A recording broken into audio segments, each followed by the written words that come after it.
Newly released figures show Korea's annual exports have dropped for 2 years in a row now. Shipments in 2016 were eroded by various internal and external factors. However, some are optimistic the figures will turn around in 2017. Jung-soo with the details.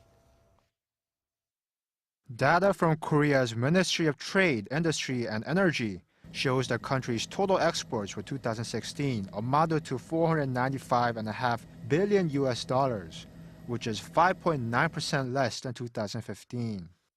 This marks the first time in 58 years that Korea's exports have fallen for 2 years straight. In 2015, they also dropped by 8% on year.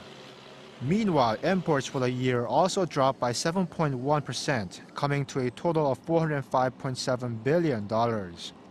As a result, the trade surplus for 2016 amounted to $89.8 billion, which is slightly less than the $90.3 billion recorded in 2015. Looking more closely at exports, all major items except for personal computers posted negative growth in 2016, hit hard by the global economic downturn. Shipments of semiconductors dropped by 1.3%. Wireless devices, including mobile phones, fell 9.1%, while exports of automobiles plunged 12.5%.